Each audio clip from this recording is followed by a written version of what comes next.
Welcome to First. I'm Shirley Min along with Nichelle Polston and Mark Eichman.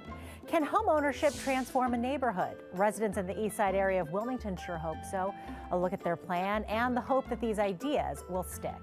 The hope of first-generation college students are profiled this week on First. Meet the students and where they are now. It's a project we started online. And get ready for Delaware 2. It's a preview of the who, what, where, when, why, and what the heck of Delaware.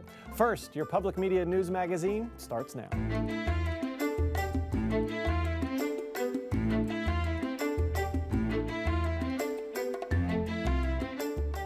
WHYY has been following Wilmington's East Side Rising project from the beginning, when it was first called the East Side Blueprint. 2 years ago, 10 organizations pledged to work together to improve the East Side by rebuilding and updating abandoned, boarded-up homes. And last month, state, city, and community leaders broke ground in the 800 block of Bennett Street on the first in a multi-phase project. The idea is, if people can own their own homes, that will create a positive citywide ripple effect. Reverend Terrence Keeling is leading the charge. And in this week's First Look, he says East Side Rising is about more than restoring homes. It's about restoring hope.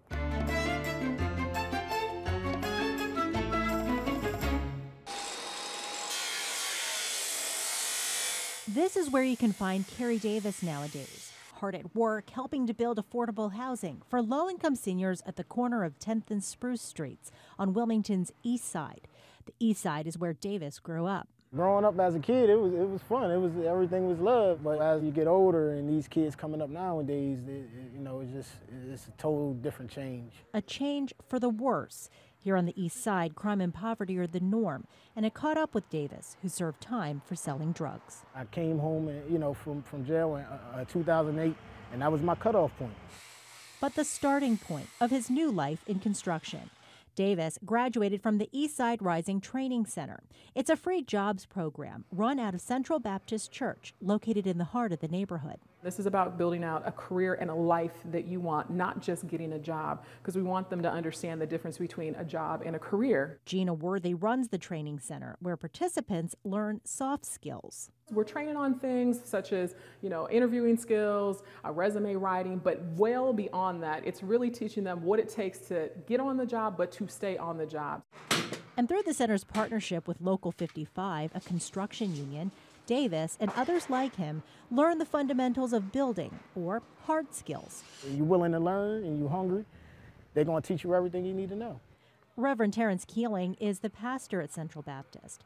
He established the training center a year and a half ago to complement the housing side of his East Side Rising initiative. Owning a home is the end result of a process that brings less crime. Getting the job brings less crime. Getting the jobs puts you in a position to own a home. And that idea is the foundation behind Gary Hutt's contracting company. He founded CLEAR LLC, which stands for Community Labor Empowerment Alliance for Redevelopment.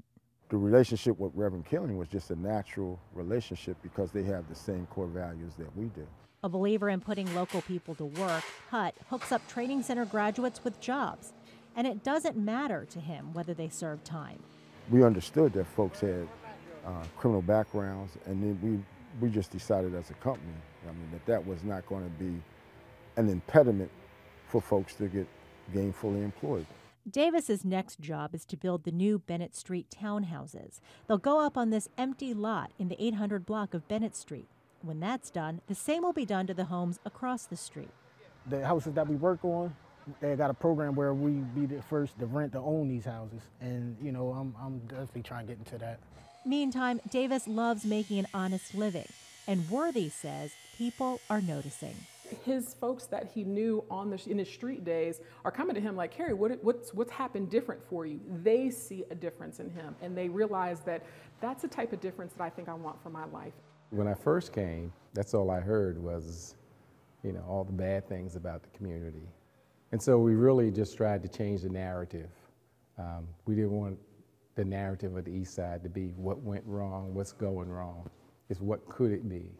What are the promises? And the promises, Keeling says, are its people. The Eastside Rising Workforce Development Training Center has graduated 30 people, and 24 of them are working. That's an 80% success rate. And volunteers in the community check in on the graduates regularly, Mark, to hold them accountable. So does the training center offer other programs besides just the construction trade? It does. Construction is just one of the tracks you can opt into. Others include Microsoft Office training, copper cable networking, and they also have a certified nursing assistant program. Where does the money come for this? How is it funded? Big question, right? So it's a combination of federal and state money from local foundations, and of course donors. But Reverend Keeling tells me volunteer support is by and large what has kept the center afloat.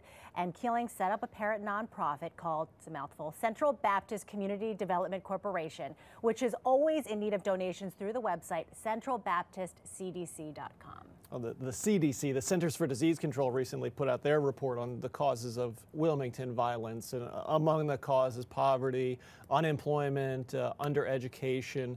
Is this something that this effort can address those root causes of Wilmington violence? It seems so. You know, through Eastside Rising, people are given opportunities to learn a trade, get a job, earn a living wage, and eventually, you know, the end game is own a home. So it really could be the beginning of a solution. The program just needs to be expanded throughout the city, which is something Reverend Keeling would love to see. And is there a time frame for when the Bennett Street townhouses will be occupied and done? Right, so I've heard a couple of dates thrown out there. The city of Wilmington says that the townhomes will be finished next summer, but the Wilmington Housing Partnership, which is building the townhomes, they say it won't be done until next December. But the work is getting done, right, and those guys are getting a trade. That's great.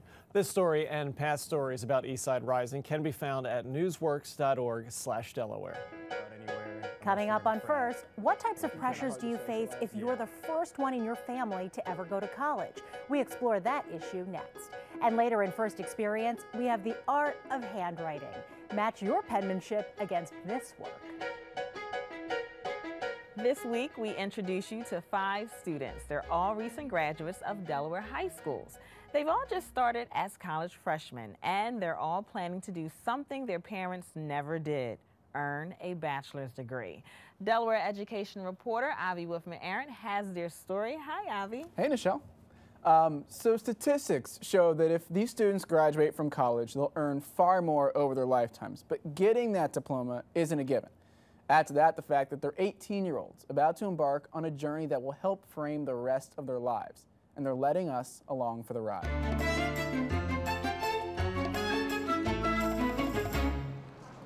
It's a Friday morning at Swarthmore College right outside Philadelphia. The students in this intro astronomy class quietly take notes as the professor transports them to distant worlds. In the second row sits Jada Smack, herself a Voyager in what feels at times like a different galaxy. You're coming from somewhere where most people aren't going to be going to a college like this, and you're like a minority in being thrown in with all these people that are like basically saying they've all gone to like college prep high schools, and they know what to expect, and you really just feel out of place, and you just kind of have those moments where you doubt yourself. Swarthmore is one of the country's elite colleges, an institution whose alumni include 11 MacArthur Fellows and 5 Nobel laureates.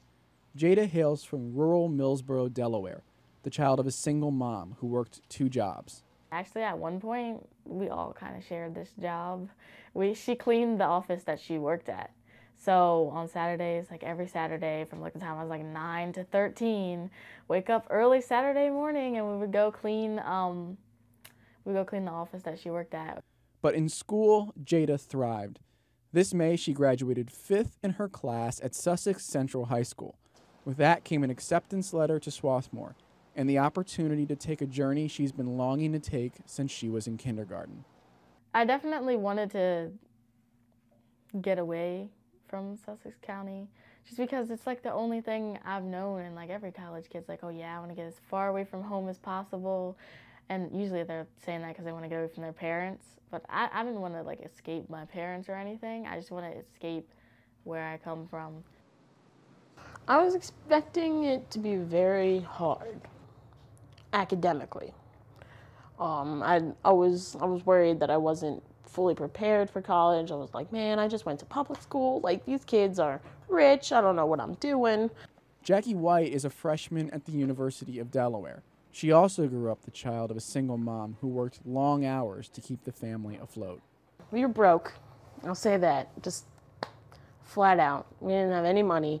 And we went from house to house. I was moving every year. The family bounced around northern Delaware before finally settling in Newcastle during Jackie's high school years.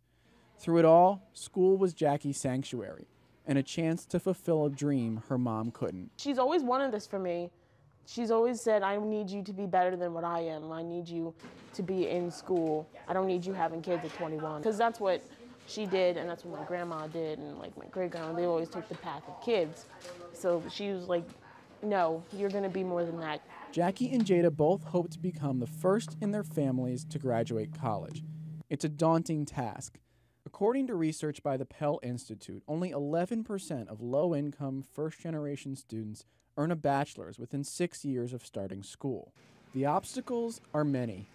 First-generation students often lack capital, both fiscal and social. They face culture shock. They worry they don't belong. They are, simply put, 18-year-olds, hopeful, anxious, and trying to navigate a world their parents never knew. I know, like, when you go to college, everybody's like, oh, your first time being independent, but, like, everything's really on me. Like, everything. Like, money and like, you know, my mental health and, you know, just surviving. Well, not surviving. Living. Let me say living, not surviving. It's just hard to do when, like, you literally have to, like, do it by yourself. Sometimes I'm just sitting here like, wow, like, I really have to push myself because this could be taken from me in an instant. Like, they could just say, whoops, sorry, oh well. And I'm always afraid of that. Like, I'm constantly in that fear that I'm not gonna be able to come back next semester. I'm not gonna be able to come back in a year or two, like something about that. Just anything that could go wrong, there's always that anxiety that something's gonna happen. So I have to do as well as I can now while I have the chance and to prevent that. So far, we've been documenting Jada and Jackie's journeys online and through radio stories on WHYY FM 90.9. There you can also meet the 3 other students we've been following. Josie Lazar, a Haitian immigrant from Laurel High School in Sussex County, Sierra Jefferson, a graduate of Sussex Technical High School and a frosh at Wesley College in Dover, and Sean Ryan, who went to A.I. DuPont High School near Wilmington and is now at the University of Delaware. We also have Sean and Sierra here in the studio to hear a little bit more from them about how the college journey has gone so far. But first I want to ask you, Sierra, why'd you go to college? Like, why is this important to you? College is very important to me because I want to continue my education. I feel like education is key, and that's one thing no one can take from you is your education. And I also feel, I mean, with furthering your education comes more money and better jobs, better careers, more security, so. Yeah. Definitely. That's kind of the same thing for you, Sean? Yeah, I completely agree with you. Just further your knowledge, make more money. Yeah. Sean, what's been the biggest surprise so far? You've been at UD for a couple months. Is there anything that's kind of shocked you about it? The Greek life at UD. That's the biggest shock to me. Like, I thought I'd be able to go out, meet new people whenever. No, you can't go out anywhere unless you're in a frat. Yeah, it's been kind of hard to socialize. Yes. I feel like we've talked before, Sierra, it's been kind of hard to socially integrate into college life. Yeah. I would say so, yeah. It's just so many different people. Even though the college is so small, there's still so many new people I see every day. Yeah. And it's just kind of awkward to just approach them and say, hey, how are you? Because then it's just, oh, what's your name? And then from there, it's just really nothing left. Yeah. It's not much, What's the, Sean, I was wondering if you ever, you're first in your family, go to a 4-year school, right? Does that ever occur to you? Are there interactions on campus that make you think about that I'm a first-generation student? Just when I meet people, most of their parents went to college or somebody in their family went to college, and they'll bring that up to me, and I don't have anything to talk about when they do. I'm just like, oh, that's good for you. Kind of a little bit awkward. Yeah, it's just an awkward encounter. How about for you, Sierra? Are there any moments where it comes up where you feel like, wow, I really am the first one to make this journey? Well, a lot of times teachers will say, they'll ask students like, why do you choose this or why are you here? And then they'll say, well, I mean, my brother went here and my sister went here and they're just following their steps. And I'm just like, I'm the first one here. It's the first encounter for me, so. Yeah, and so you kind of have to deal with all the different sort of levels of expectations, right? I mean, it's just a different journey for you guys. Yeah. Anything else you're really looking forward to as the semester progresses or the year progresses? Bettering my social life, like I said. I don't want to be in a frat, but I want to meet more people, and it's hard to do that when everybody else is getting into Greek life, and that's just what most people look forward to, I guess, at UD. Yeah. But cool, guys. Well, thanks so much for sitting in. I know people at home will be really happy to have met you. You can read more about what Sierra and Sean are up to at newsworks.org/Delaware. Delaware's first ever Innovation Week runs now through next week. It's a series of events organized in part by Technically Delaware. Christopher Wink is the co-founder of Technically and joins us to talk about innovation in the state in this week's First Person. Thanks so much for being here. Appreciate it. Thanks for having me. So a lot of people might not think of Delaware, Wilmington necessarily as a tech hub, an innovation hub, but you think it really is. It really can be. First rule of what's happening right now in the world is you won't survive as a local community in the future if you don't have a technology hub. The next stage of employees that every business and organization is going to need, it's going to involve tech skills. So Delaware better have and is doing a whole lot of good work to do and bring and develop a tech community. So absolutely, it has to. And what level is Wilmington, is Delaware at in that kind of process? It's still new, but it's still new in a lot of places. So what do we really mean when we mean a tech community? You mean some smattering of technology companies building software you might use on a computer or a mobile device, designing beautiful imagery for the web for companies. But increasingly, technology also means everyone who's talking about data science. How are we using numbers and scalable software to better understand what we do? So Delaware has that. You can't go into any of the familiar businesses you know in Delaware and not find a technologist. Something like Delaware Innovation Week is meant to be a gathering of a lot of the pieces that have been here for years, but helping to convey that it's getting even stronger. And a chance to network those and connect on a lot of different levels than maybe are being done previously. Yeah, because there are tech events, technologists, people who code, people who build software, coming together all the time. This past weekend, the Coin Loft, which is a great co-working space in Wilmington, started up Delaware, a great initiative that came out of Governor Markell's office a few years ago. They organized a great hackathon, a weekend of coders working on technology problems together socially. That happens all the time, but those are really hard to get into. Something like Delaware Innovation Week is meant to throw open the doors, come to an event and see that this is happening, and we want more people to be a part of it. And this technically, your company is something you've done in a lot of other regional places, Baltimore, Philly, Brooklyn. How does Wilmington compare to those? Are there lessons you've learned in sort of applying this kind of messaging in those cities that can apply to Wilmington, or is there uniqueness? Both, right? So yeah, technically we're essentially a network of community newspapers, but we're online only, and instead of a neighborhood, we cover a topic, technology. We came to Delaware about a year ago. We have reporters who are, live and breathe Delaware, and we report on a community that matters here. And there are differences, right? I mean, for all the reasons we know, everything we celebrate Delaware, it's a small state, which also means it's really connected. Mm-hmm. We're all on the same pathway, and it's to attract and retain the smartest people who come through these borders. That's the goal here, essentially. Show that someone else smart and brilliant in a Delaware company or coming out of UD knows they can stay here to build a company, be part of something great. That's where Delaware is, still getting that message out to those who are already here. Thanks for joining us, Chris. He is Christopher Wink, co-founder of Technically. The group's Delaware branch is presenting the first Delaware Innovation Week now through Saturday, November 21st. You can learn more online at delawareinnovation.com.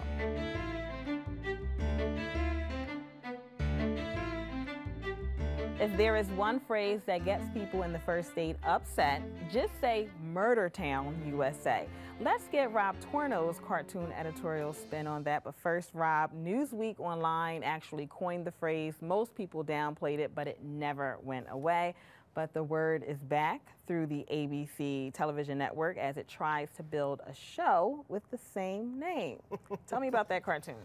So they always say there's no press that's bad press, but in this case, they might be stretching that a bit. Obviously, anybody who lives in the state knows that Wilmington has a crime problem.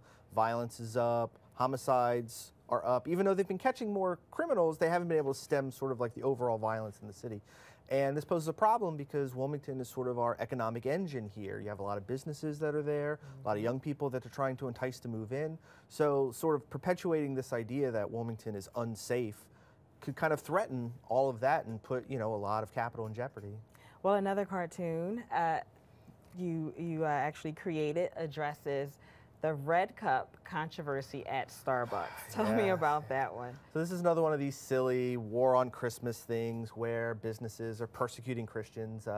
Starbucks has a red cup. Their logo is green, but people are incensed that there's no Christmas tree or Christmas messaging, even though there's a Christmas brand of coffee that's probably going into that cup.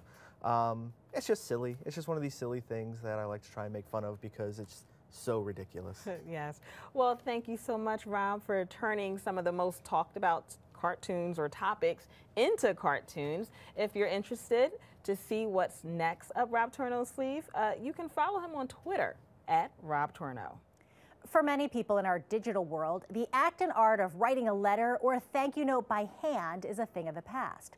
Artist and calligrapher Reva Brown is working to keep the art of the written word alive. From corporate awards to ketubas, which are Jewish wedding documents, the results are beautiful, and it's our first experience this week.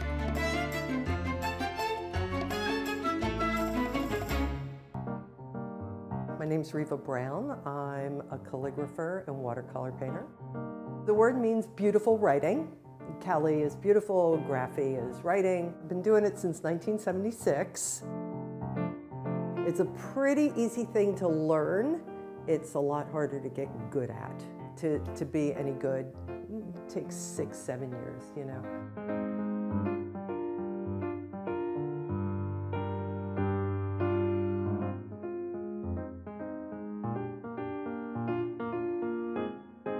People don't get it anymore. I have to show them.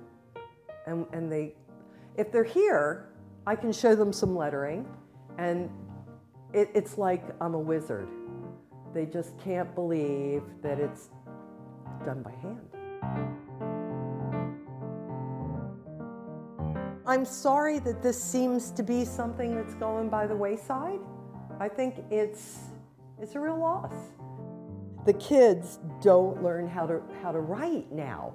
They don't learn script, and they will not be able to read that.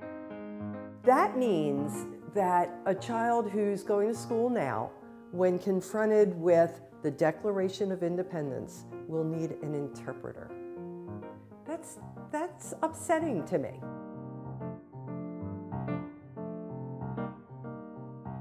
I went in to the Hebrew school at my temple, and for the kids that are 12, they're getting ready to be bar and bat mitzvah, they're going to be getting a lot of gifts. And I did a class for them on how to send out a thank you note. They had no clue. I had to write the alphabet in script on the blackboard for them. And here's how you address an envelope. Here's how you write a thank you note. And yeah, it was pretty grim.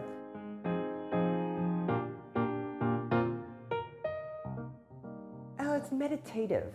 I don't know, I love what I do. I'm in here every day. The day goes by. I know that the people that I do this for really appreciate it. I like the diversity. I like things that change up. But I do enjoy marrying the watercolor to the calligraphy. I think I'm the only one that can do that quite the way I do.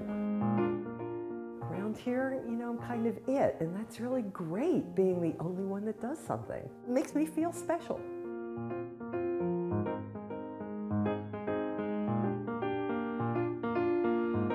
I think there's going to be a continued need for this. I don't know how someone's going to get their chops, though.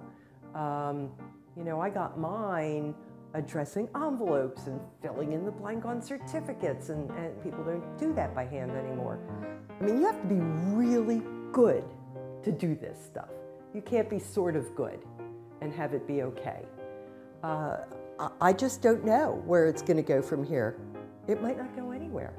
And so if I'm the last of a dying breed, then I worked it till the end. Let's hope that Reva Brown's not the last of a dying breed. The studio is a team effort. Brown's husband, Bill, handles the business side of things, allowing Reva to concentrate on her work. You can get more information on Living Letters Studio when you visit them on the web at livingletters.biz. Last spring, we presented a first extra special, Delaware. We got a pretty good response to it, so we set out to create Delaware 2. The show with the catchy title can be seen Monday at 9 p.m. on WHYY-TV. Here's a preview, starting with the story behind the creation of the Chesapeake and Delaware Canal.